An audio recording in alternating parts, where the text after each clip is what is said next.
is Renee, and I am back with another video. Today's topic that we will be reflecting on is commitment.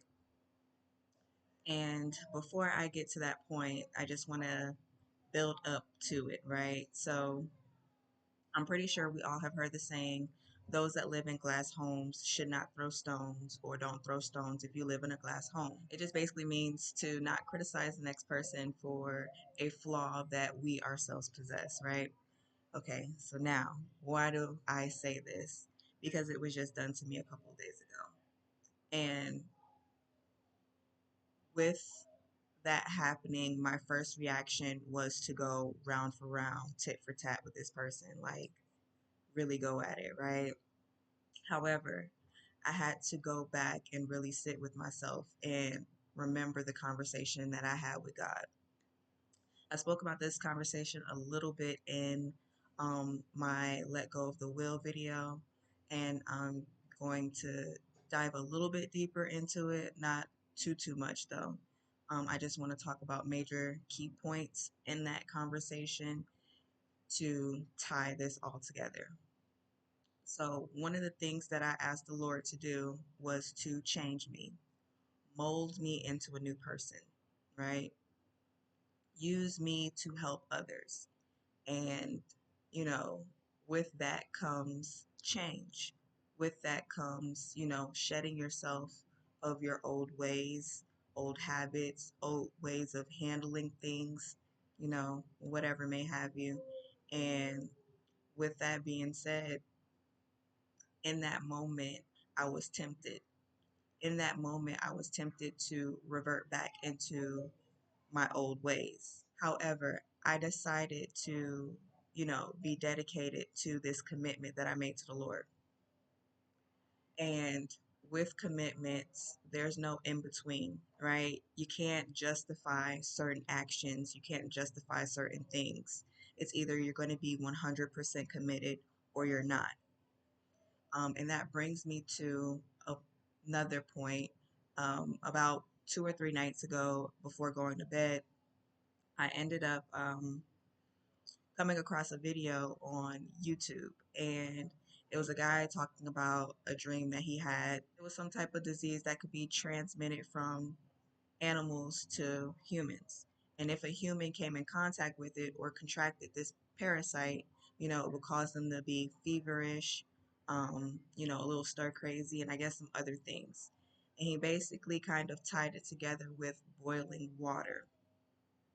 We know at our grown ages that we should not be drinking tap water, right?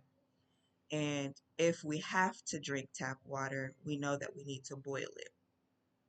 So it needs to be at a certain temperature in order for us to, be able to drink it safely, right? To kill off any bacteria, parasites, whatever may have you that is in the tap water at its original state. He was talking about being hot, cold, or lukewarm, and that's spoke about in the Bible. He brought up Revelation chapter 3, 15 through 16. And, it was talking about how, lukewarm believers are worse than, you know, um, a non believer. And I'm going to just add to that, not only just a lukewarm believer, but a person that have steps on their journey, a person that makes excuses for, doing wrong, right? Even though that they know it's wrong and they say they're on their journey with the Lord. So with that being said, I'm sitting here thinking like, wow, it's commitment. It's truly a commitment. It's truly a dedication. You truly have to be indebted to whatever, this is. And in my case, it is my journey with the Lord, right? Regardless of how things may show up in my life, temptation is real. And if I want to be made into a new person, I need to, act as if that. I need to act as if, that's the case.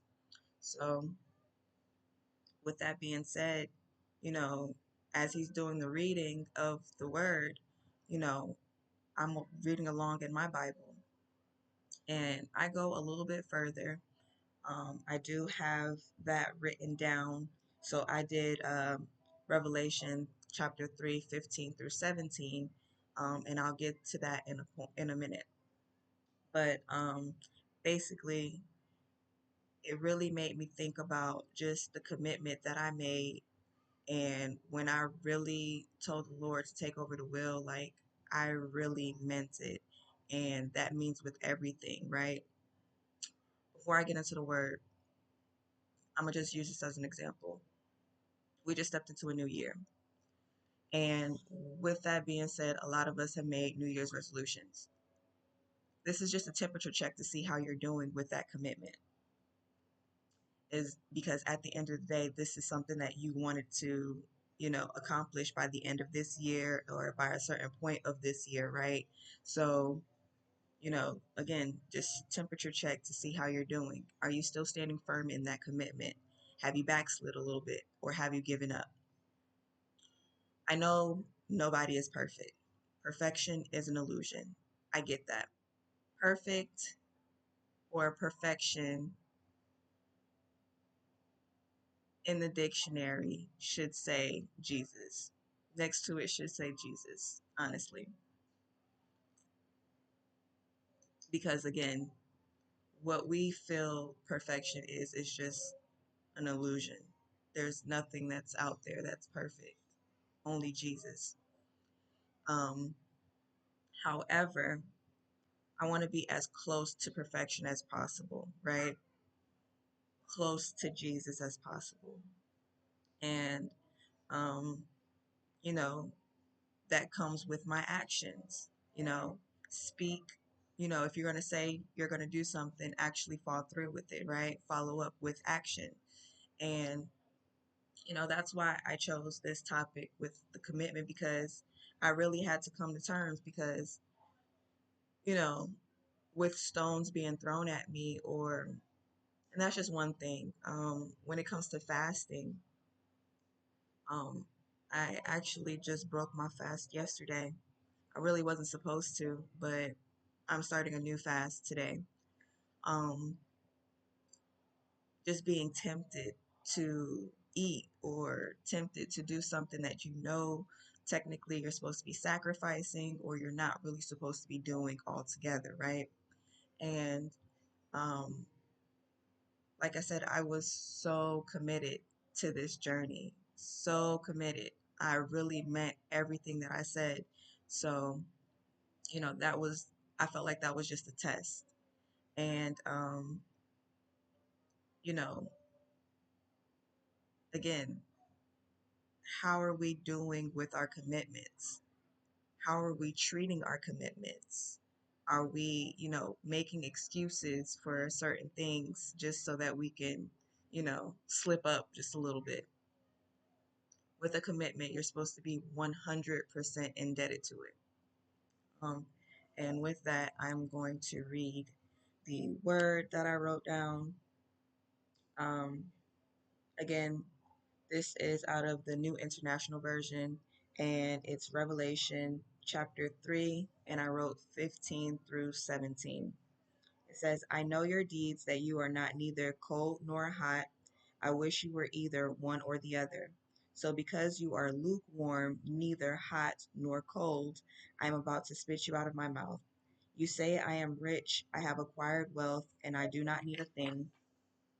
But do you not realize that you are wretched, pitiful, poor, blind, and naked? With your walk with the Lord, it's a sacred one. So you have to treat it as such, right? In those moments where you feel weak, you have to call on the Lord, call on God. Ask Him for the guidance to help you navigate through that situation instead of doing something on your own or just moving in your fleshly ways, right? Um, I was on another live, or I was on a live last night, um, because that other video that I saw was a couple nights ago. So last night I was on this particular individual was saying, or asking, are we truly commissioned for the Great Commission? They just kept asking that. Like, really ask yourself, really reflect and ask yourself, are you commissioned for the Great Commission? What is the Great Commission? It's just instructions from Jesus to his disciples on how to spread the word, or, how to spread the gospel. And you can't really spread the gospel if you're not 100% standing in it, right? Because that comes off as hypocrisy, being a hypocrite.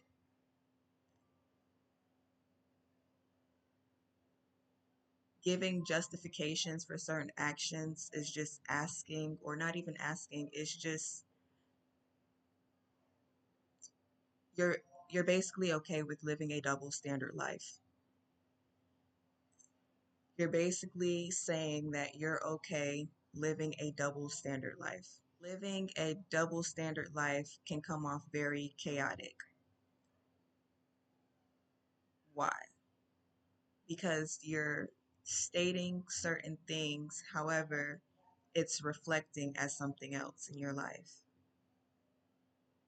It's not matching up, right? They conflict one another, right? And that's not a good look. So I'm going to just end this here by saying, guys, really ask yourself that same question that I was asked. Are you commissioned for the Great Commission? Like, are you truly commissioned for the Great Commission? Are you really following the word? Are you really, staying committed to whatever it is? In my case, my conversation that I have with God,